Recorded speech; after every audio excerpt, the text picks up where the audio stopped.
It is time to finally review the MCU debut of the Avenger who can do this all day. Yo, dudes, the Empire's pretty chill. Maybe you could, join it or something.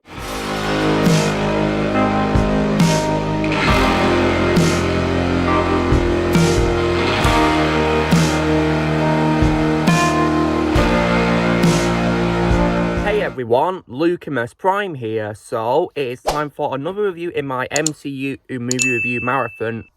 And in today's video, guys, I'm going to be reviewing what is of course the 5th installment in the franchise overall. And this is for another one on which, of course, is the introduction of another member of the Avengers. And this one, of course, is none other than 2011's Captain America, the First Avenger. So, how was this movie made? Directed, of course, by Joe Johnston. The film began as a concept in 1997 and was scheduled for distribution by Artisan Entertainment. However, a lawsuit disrooted the project and was not settled until September 2003. And of course, in 2005, Marvel Studios received a loan from Merrill Lynch and planned to finance and release the film through Paramount Pictures. Several directors were interested in directing before Johnston was approached in 2008. The principal characters were cast in between March and June 2010. Production began in June and filming took place in London, Manchester, Kent, Liverpool and Los Angeles. And several techniques were used by the visual effects company Lola to create the physical appearance of the character before he becomes Captain America. The film premiered at the El Capitan Theatre on July 19, 2011, and was released in the United States on July 22nd as part of Phase 1 of the MCU. The film was commercially successful, grossing over $370 million worldwide. And of course, it resulted in 2 sequels being released as part of the Infinity Saga. So, when it comes to my initial reaction to this movie, so I first watched this movie when it came on television once when I was young, and I gotta say that I definitely think it's, a really great movie, and in my opinion, one of the MCU's most underrated movies out there, in my opinion. So what is this movie about? So, during World War II, Steve Rogers, a frail man, is transformed into the super soldier, Captain America, and must stop a Red Skull from using the Tesseract as an energy source for world domination.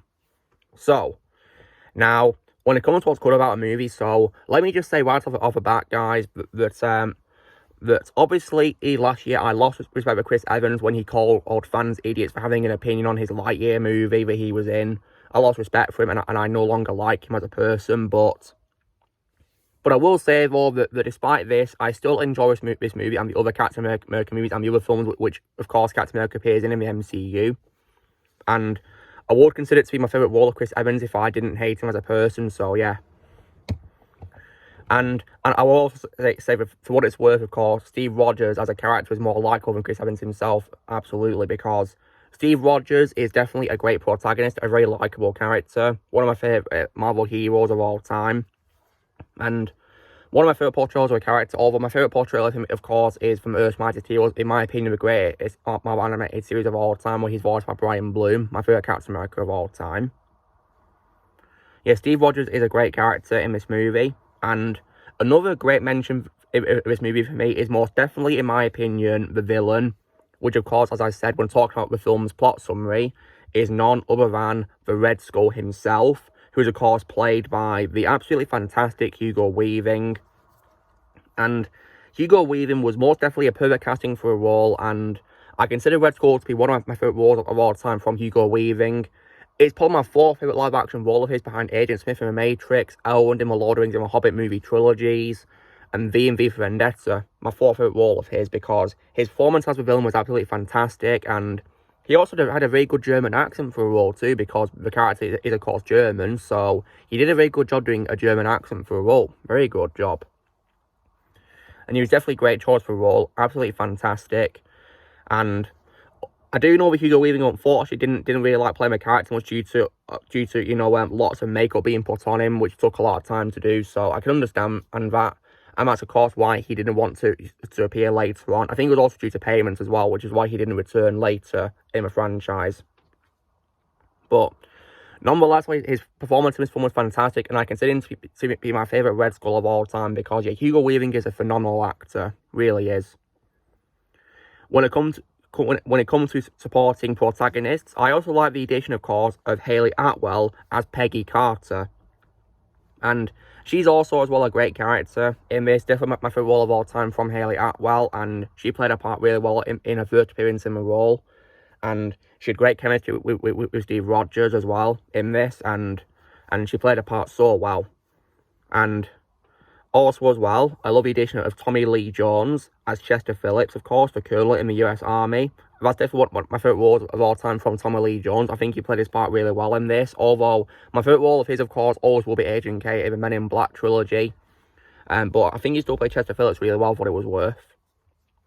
And I definitely love the addition as well of Sebastian Stan as Bucky Barnes, who of course is Steve Rogers' best friend, who is a sergeant in the army. And he also plays part very well. That's probably my favourite role of all time from Sebastian Stan. And he'd go on to appear later on in the franchise, of course, in a pretty surprising way, of course, in the next Captain America movie.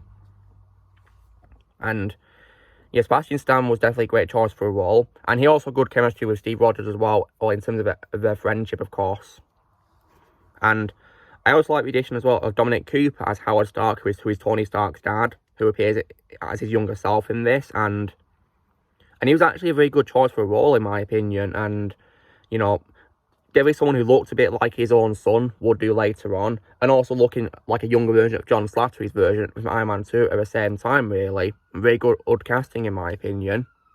And I also liked Neil McDonough as Timothy Dum Dum Dugan as well in this movie. I think he also played a part really well too. That's one of my favourite roles of all time from Neil McDonough. He's a good actor in my opinion, and there's others too in this. Like, I also definitely like Stanley Tucci as Abraham Erskine, who of course is the scientist who created the super soldier serum. And that's definitely, you know, a good performance in my opinion from Stanley Tucci. Although I do think he was quite underused in the film, which I'll get to in the bad qualities.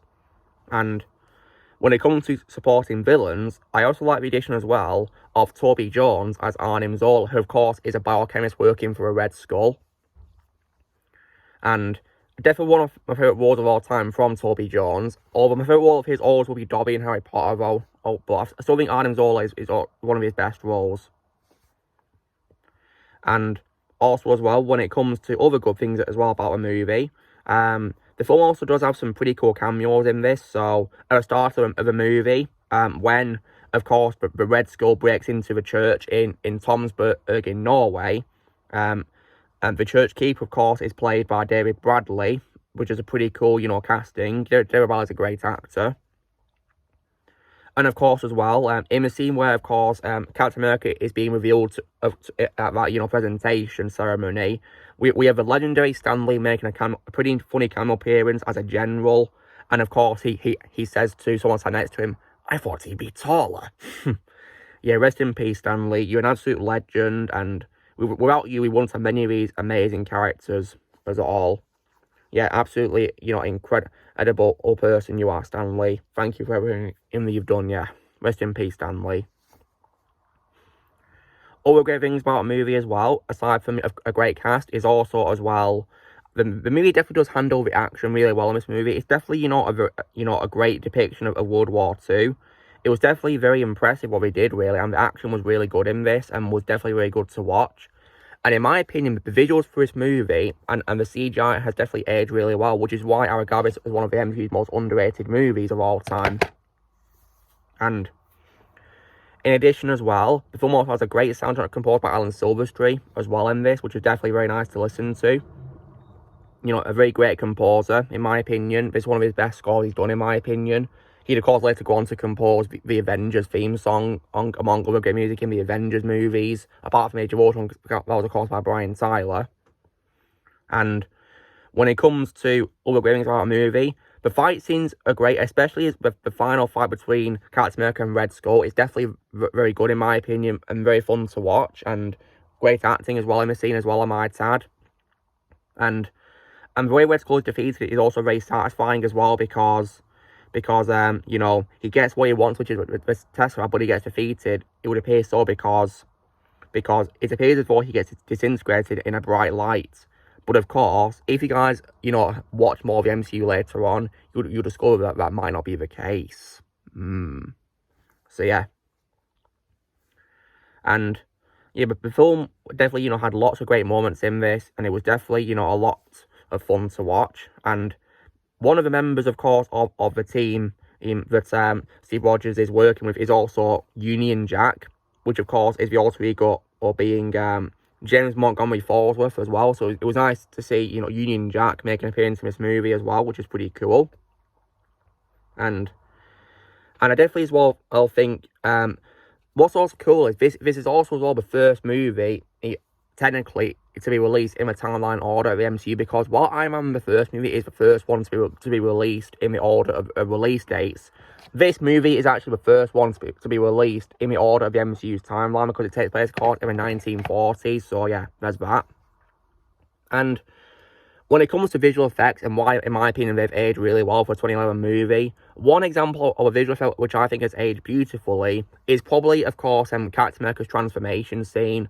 The way they transitioned him from, of course, being skinny to muscular just like that with visual effects was absolutely brilliant, in my opinion. They did a really great job with it. And that's why, in my opinion, this film has aged really well and holds up to this day in 2023. Which I especially, you know, noticed from last night's rewatch of my steelbook of the movie on Blu-ray. So, yeah, it's definitely aged really well, in my opinion.